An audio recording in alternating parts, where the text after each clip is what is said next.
The live TV, सच सबसे आगे।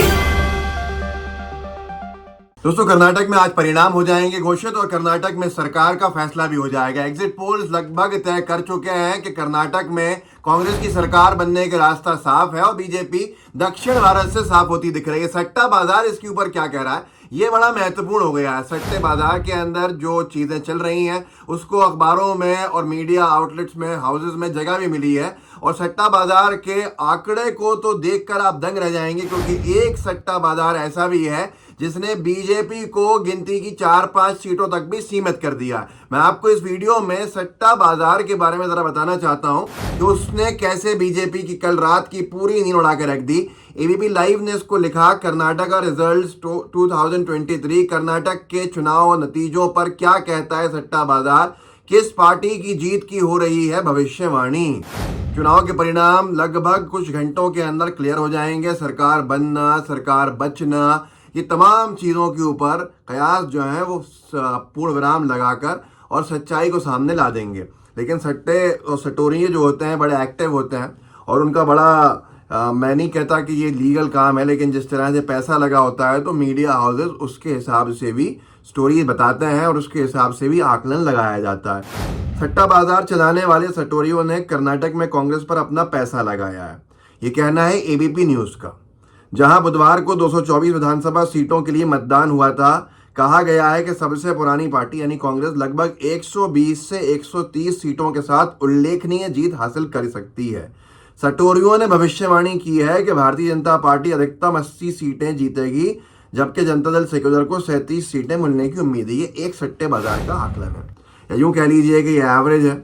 अलग अलग सट्टे बाजार में अलग अलग रेट बाहर आया है, जो मार्केट्स का जो निकल के अखबारों में छपा है, जिसने चौंका देने वाले आंकड़े दिए हैं।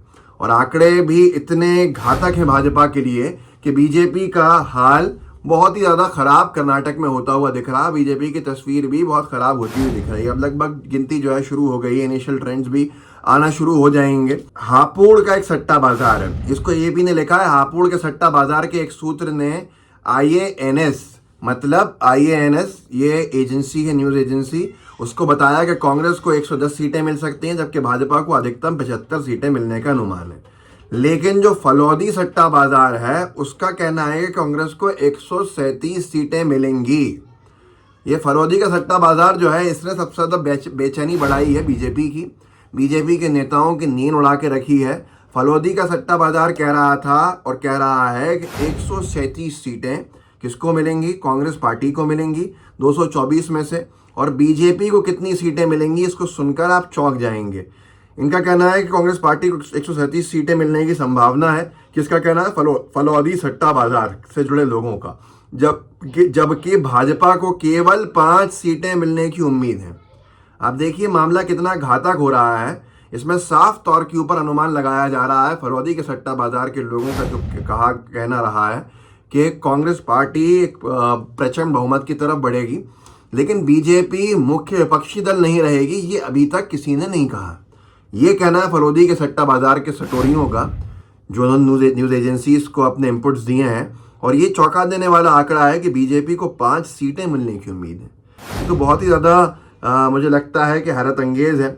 और ये भी मुझे अगर कोई कहे कि इसके अंदर शायद कोई मिसप्रिंट हो गया और 5 नहीं 50 हो सकता है संभावनाएं ऐसी हों। एबीपी न्यूज़ का ये जिम्मेदारी है कि वो उसके ऊपर स्पष्ट करें।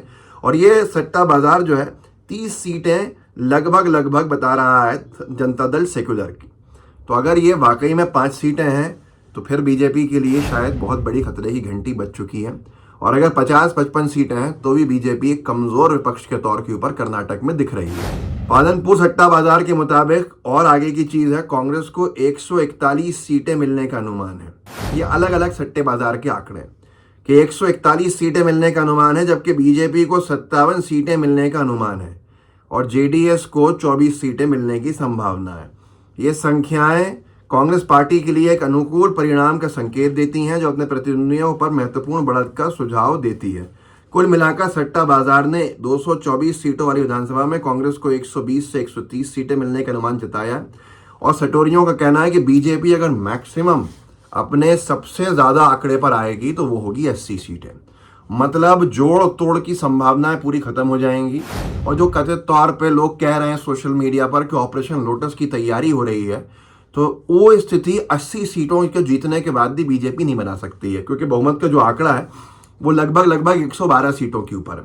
अब 112 सीटों का बहुमत का आंकड़ा छूना ये बीजेपी के लिए इसलिए मुश्किल हो जाएगा कि अगर 80 सीटें बीजेपी को मिलती हैं, देखिए 224 सीटें, 113 का बहुमत का आंकड़ा, तो अगर 80 सीटें बीजेपी को मिलती हैं तो 113 तक पहुंचने के लिए उनको 33 सीटों का इंतजाम करना है, 33 विधायकों का इंतजाम करना है। और जो बीजेपी का एक फितरत दिख रही है आजकल लोगों को, ऑपरेशन लोटस जिसको नाम दे दिया गया है फजीहत से बचाने के लिए, लोकतंत्र की हत्या को, वो यहाँ बहुत ही मुश्किल सा दिख रहा है। क्योंकि लोगों का जो अनुमान है, जो पोलस्टर्स हैं, उनका साफ तौर के ऊपर कहना है कि बीजेपी आज शाम तक 50 सीटों के ऊपर सिमट जाएगी।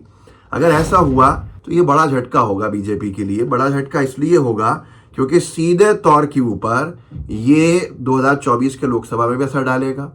प्रधानमंत्री महोदय ने जिस स्तर पर जाके चुनावी प्रचार किया है वो भी बहुत बड़ा चिंता का विषय बन जाएगा बीजेपी के लिए, कि लोगों के भरोसे को भी ये रिफ्लेक्ट करेगा।